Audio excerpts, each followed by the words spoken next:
In a few moments. And now on BBC One, a special edition of South Today, with Roger Finn in the studio and Sally Taylor in East Sussex.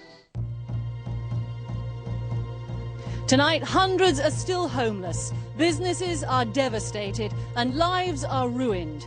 It's the worst natural disaster this country has seen, and the cost could run to $4 billion. Tonight, we have a special edition of South Today on the worst floods the South has seen in decades. Also in tonight's programme, fighting for their hospital. Dame Vera Lynn and 50,000 petitioners who fear changes at Haywards Heath Hospital could risk lives. And we meet the adventurers who've paid £23,000 each to race around the world.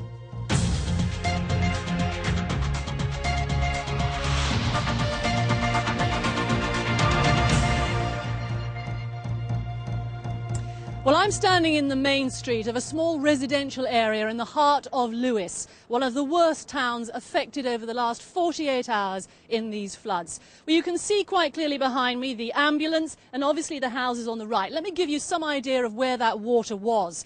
It was at the very top, on the roof of the ambulance, which meant that it was going up well to the ground floor windows.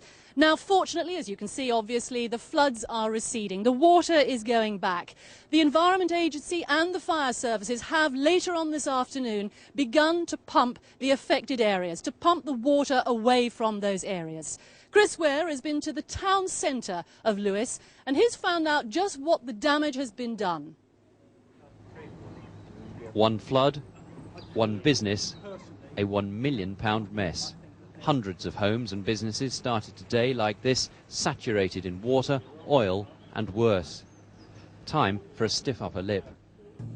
Not good. It's we're under about 8 feet of water at the moment. It's been up to about 10 feet. So business at the moment is, we don't know when we're going to get back to it. Wrecked today, Safeways plans to open tomorrow outside. 2 metal containers will specialise in bread, milk, medicine and bleach. Tesco stayed dry but is still cut off and has lost hundreds of thousands of pounds in defrozen food. During the night, all the people in Lewes wanted was for the water to go away. This morning it's beginning to go down, but we're finding below the surface the true cost of what's happened. There's a stench of diesel fuel across the town, and the roads lie littered with fuel cans and even sewage. Overnight, the damage could only be guessed at as people bedded down in emergency shelters. It's awful because the last I saw my flat, my furniture was just nearly touching this. Well, it was gone up here, and my husband said, if you slip, you'll drown.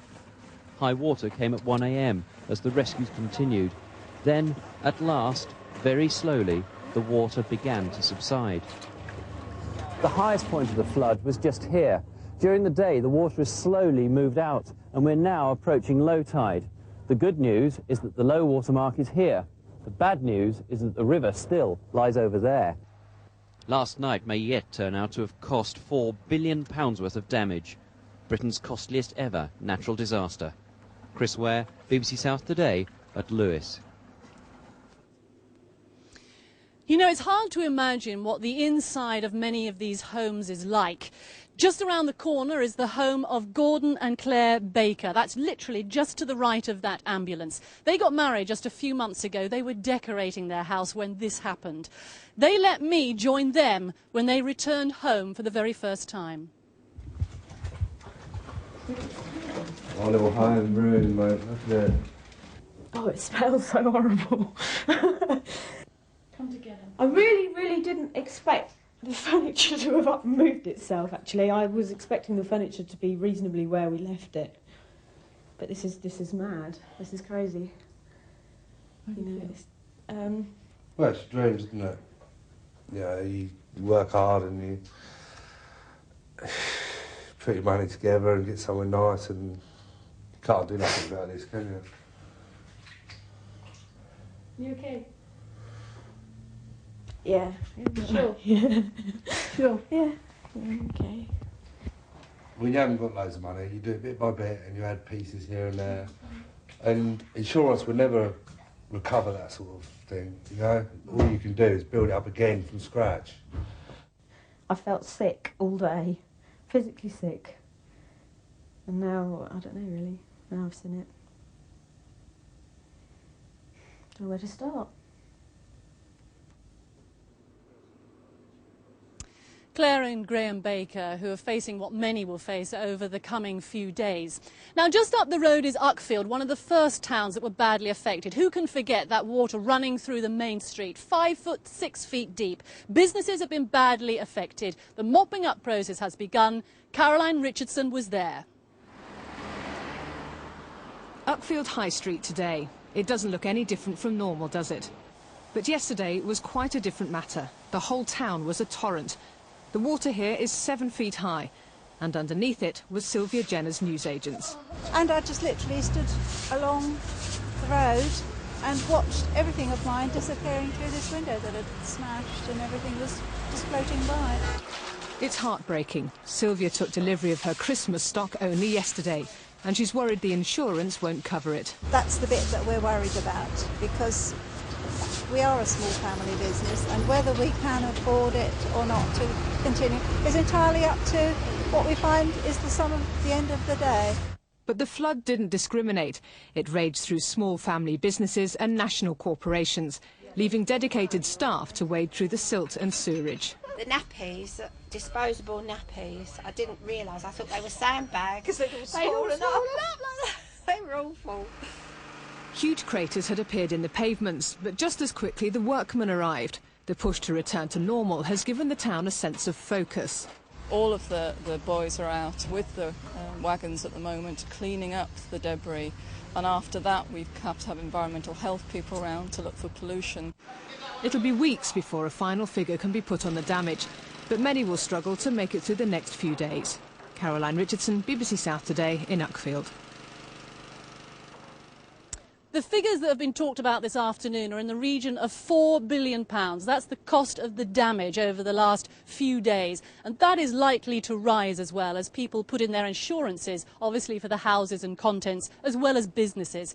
We'll have more later in the programme, but now let's join Roger for other news of the day. Thanks, Sally. The floods of the last 2 days in Sussex have left a trail of devastation. Sally is in Lewes, the worst affected area in Sussex. Sally. Thank you, Roger. I'm in Lewes, as you say. Behind me, they are the playing fields and indeed a playground over here, which have been completely submerged for the last 24 hours. But one group of people we haven't mentioned already this evening are the farmers. They are certainly evaluating the effects of this flood and, of course, the damage that they face. They've spent much of the last 24 hours rescuing their stock and surveying the damage of crops. Some herds were stranded, and of course there were some cattle that were washed into towns and cities. In fact, the RSPCA says it may consider prosecuting some owners. Here's our environment correspondent, Jay Andrews. The floods had receded, but not Martin Tebbett's concerns. His whole potato crop could be damaged, and other colleagues had done worse. I've heard of thousands of chickens being drowned. I've heard of cattle being swept away.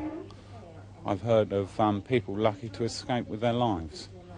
So we've been fortunate, really. I'm not saying it's not disastrous, but there's other people worse off.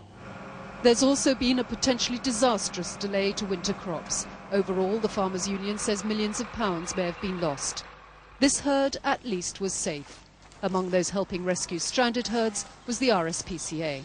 As we were coming up the river towards them, there were the odd stray one, and all you could see above the water was the nostrils, and you could just about see the water breaking behind them. We were able to lasso those, hold them alongside with their head out of the water and drag them back. The RSPCA warned it might prosecute some farmers for not moving their animals to safety in time. That angers farmers like Richard Monington. I did everything I could within my power, phoned up MAF, the NFU, the local vets, fire brigade, police, everybody in an effort to try and save these animals once they were in that situation. But we were obviously devastated by it. Today, most farmers and their livestock were recovering, but for some farmers, the floods and the aftermath have left a sour taste. They're going to get out of farming before the next floods happen.